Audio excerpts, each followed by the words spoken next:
Hey everyone, this is Jarred Walton with Tom's Hardware, and I'm here today with the Nvidia GeForce RTX 3050.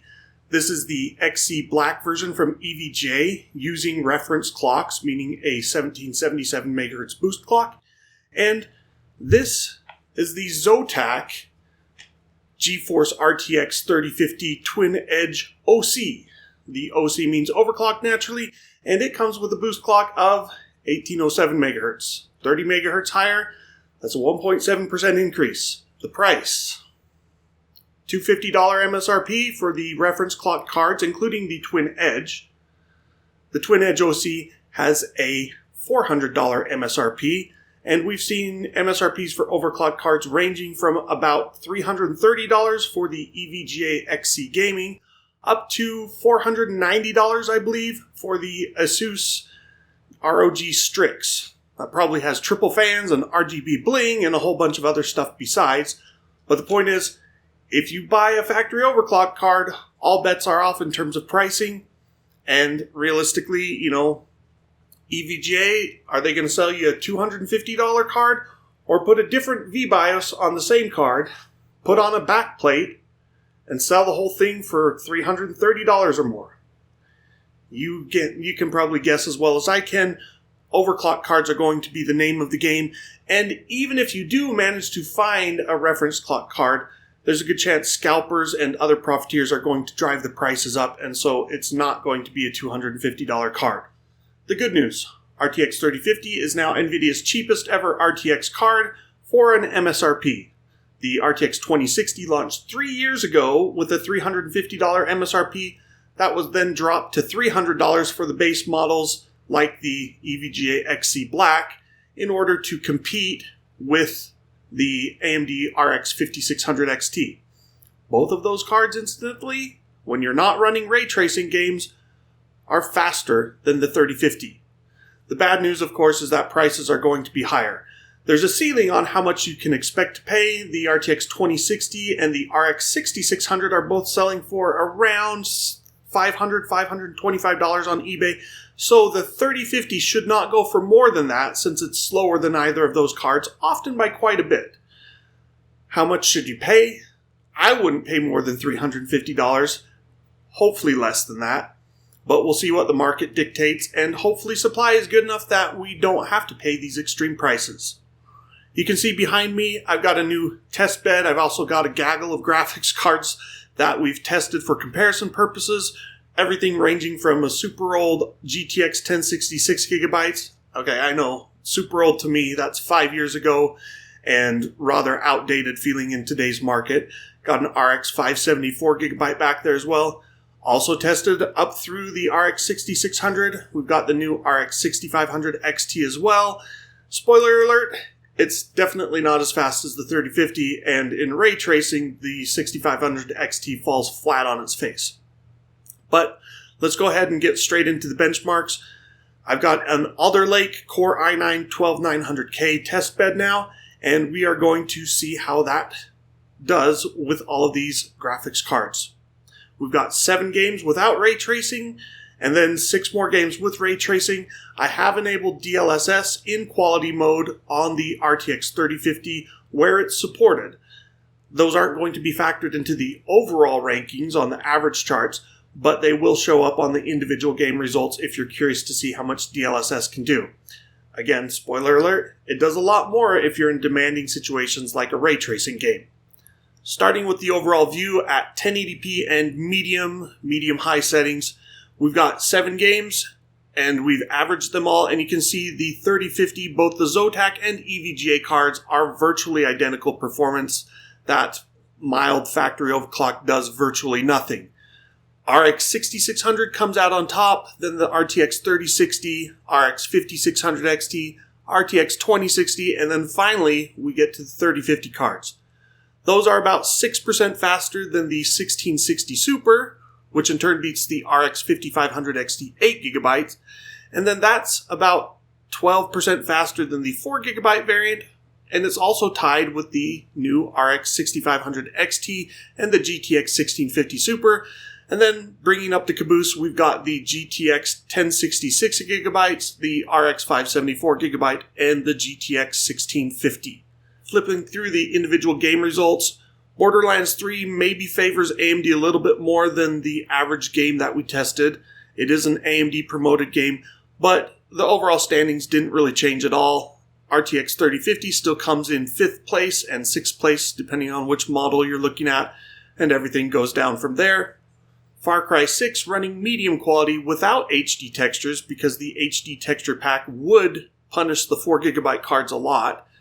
Again, overall standings don't really change much. The 3050 sits there in 5th and 6th place, and everything follows from there.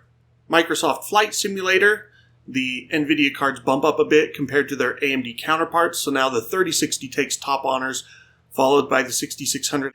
The 2060 barely edges out the 5600 XT. I mean, it's basically a tie. And then, of course, we've still got the 3050 coming in 5th and 6th place. 6500 XT does a little bit better here, but again, this is at medium quality, and things do get worse once we enable higher quality modes. Forza Horizon 5 really liked the RX 6600, and the RX 6500 XT, meanwhile, not so great. So this is one where you actually, even at the high settings we tested with, you need more than 4 gigabytes of RAM. You don't need more than 6 gigabytes for these settings, but it does, help to have more than 4 gigabytes. And you can see this is one of those few cases, interestingly, where the GTX 1660 Super placed right in between the two 3050 cards we tested. There's a bit of margin of error in there, but do note that the 1660 Super has a 192-bit memory bus, so it has more memory bandwidth, and maybe that helped out. Horizon Zero Dawn, RTX 3060 on top again. Not too much in the way of other changes. You can see we've got DLSS on the 3050 here, which does help a fair amount on performance, increase performance about 20%. And then the rest of the cards fall into their regular slots. Red Dead Redemption 2 is our sole Vulkan API test. Also has DLSS support added about a year after launch on the PC. DLSS didn't do nearly as much here, less than a 10% boost at 1080p and medium settings, and the RX 6600 still comes out on top. Finally, wrapping things up, we've got Watch Dogs Legion, and this is an Nvidia promoted game, the only one in our suite for non-ray tracing that is explicitly Nvidia promoted. And you can see that the 6600 just edges out the 3060. The DLSS 3050 comes in just behind that. Then the 5600 XT, the 2060, then the 3050 cards, and on down. So 1080p medium, that's all well and good, but let's go ahead and kick up to our maximum quality ultra settings. That's not necessarily ultra in every game, but we're just calling that ultra for the overall settings. You can see the 6600 and the 3060 are still basically tied now, with the 2060 still edging out the 3050 cards. Everything else, the standings don't change too much, but there does become more of a gap between cards with 6 gigabytes and cards with 4 gigabytes of memory. Let's go ahead and hit the individual results again. Borderlands 3, still AMD on top, followed by the 3060 and 2060, and then the 3050 cards. A little bit of variable and minimum frame rates, but that's always going to happen. 6500 XT instantly, that doesn't do so hot, thanks to that 64-bit memory interface and only 4 gigabytes of memory. Far Cry 6 matches up pretty well against our overall standings. AMD maybe has a slight edge compared to their Nvidia counterparts. Flight Simulator, again, favors the Nvidia cards, even though it is supposed to be GPU agnostic. It's not promoted by AMD nor Nvidia, so this is Microsoft doing its best to code a DirectX 12 game for all GPUs. And the 3050 still ranks in 5th, 6th place. Forza Horizon 5, again, it really likes having more than 4 gigabytes. In fact, all of the 4 gigabyte cards fall below 30 frames per second now. And even some of the 6 gigabyte cards, like the 1066 gigabyte, struggle. The 1660 Super managed 41 frames per second, just behind the 5500 XT 8 gigabytes. So that's an unusual positioning there because the 5500 XT is usually slower than the 1660 Super, but because it has 2 gigabytes more memory, they swap positions. Same thing happens with the RTX 3050 and the RTX 2060. This is one of the few instances where the 2060 comes in behind the newcomer. Horizon Zero Dawn pretty much follows our overall standings. DLSS support, again, we tested that and it does help performance a fair amount, about 15 to 20% depending on your GPU and settings. Red Dead Redemption 2. Now this one, again, relatively close to the overall standings, but the 3060 comes out on top. We're testing at maximum settings for the standard, but all of the advanced settings, we set those to the minimum value. We set the preset slider all the way to the minimum, and then we adjust the standard settings to their maximum values, but without MSAA enabled. And you can see most of these cards get less than 60 frames per second, so not an awesome experience. You could, of course, boost performance more with DLSS if you're willing to run at balanced or performance mode, but then the upscaling artifacts become far more visible. Wrapping things up, we've got Watch Dogs Legion, this time at ultra settings, and now once again, 8 gigabytes is kind of barely enough. 6 gigabytes is going to struggle, and 4 gigabytes is really going to present problems. You see, this is another instance where the 3050 does beat the 2060, just barely. The 5600 XT, incidentally, didn't seem to mind as much, so maybe better memory management in this game for the AMD cards, I don't know. 4 gigabyte cards are generally right around the 30 frames per second or less mark, so you would want to drop the settings if you were playing on one of those older cards. That takes care of our medium and ultra settings without ray tracing, so now let's flip over to ray trace testing. We're going to use their medium settings equivalent and then enable medium ray trace settings as much as we're able. So we've got 6 different games, and this time every one of the games does support DLSS, so we've included the RTX 3050 with DLSS in the overall average. That's the only card that broke 60 frames per second. Of course, the 3060 would be faster, 2060 would be faster if you enabled DLSS on those cards as well. The 6600 comes in behind the 3050 here with ray tracing, so you can see how big of a swing that is when we're using complex ray tracing games. The RX 6500 XT, meanwhile, falls flat on its face, and it's maybe not an entirely fair representation because it failed to run our selected settings in both Control and Fortnite. In fact, Control wouldn't even let us try to enable ray tracing because the cards only have 4 gigabytes of memory, whereas Fortnite just crashed immediately as soon as we tried to implement medium quality ray tracing settings. So it got zeros in those. That does drag down the overall average, but even if you compare the 6600, you'll see that AMD doesn't do so well in ray tracing games.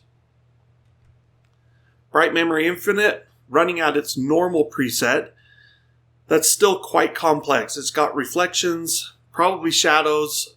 It doesn't have the caustics or the dual bounce reflections, which we'll see on the full review on Tom's Hardware, where we tested at ultra quality ray tracing settings, but it's still a beast to run, and you pretty much need either a 3060 or DLSS in order to get an RTX card above 30 frames per second. Control, we are running the Ultimate Edition, and this is ironically one of the lighter ray tracing games if you're looking just purely at frames per second. I mean, the RX 6600 managed 48 frames per second, still looks good. 3050 with DLSS hits almost 90 frames per second and sits around 50 to 55 frames per second without DLSS. So definitely playable, looks great, but we aren't maxing out quality settings by any means, so you can still bump things up a little bit. Cyberpunk 2077, we used the medium preset, and then we applied medium quality and turned on all of the ray tracing settings. So this is kind of like a blend between the ray tracing medium and regular medium quality. So like ray tracing medium normally is ultra quality plus ray tracing, but we're doing more of a blend so that your textures and your shadows and your ambient occlusion and all those other effects are at their medium values rather than being maxed out. And even with all that, you can see the 2060, 3050, 6600, they all fall below 30 frames per second. Only DLSS quality mode got the 3050 to be playable, but it is quite playable at 46 frames per second. Fortnite, maybe not the best use of ray tracing if you're playing competitively, but if you're playing in more of the creative modes or you just like the graphics to be fancier, go for it. With DLSS enabled, you do get 60 frames per second on the 3050. Otherwise, you can see the 3050 and the 6600 are relatively tied, with minimums definitely favoring Nvidia's card. And as I mentioned earlier, the RX 6500 XT failed to run at the medium ray tracing settings. Metro Exodus Enhanced Edition. This one requires ray tracing, unlike the original Metro Exodus. But despite that, it looks like the AMD cards don't perform all that badly, or at least the 6600 manages to break 60 frames per second. We're using the benchmark with the high preset, but we turned the shaders down to medium. DLSS on the 3050 didn't even get up to the 3060 level of performance, so it looks like memory bandwidth or infinity cache bandwidth definitely plays a role in this game. Finally, we have Minecraft with ray tracing enabled, and there's only one setting you can adjust with ray tracing, and that's either turning it on or off, and then you can change the ray traced render chunks distance. So the minimum is 8 chunks, and the maximum is 24 chunks. Here we're using the minimum. The 3050 just barely clears 30 frames per second, while the RX 6600 sits at 25 frames per second.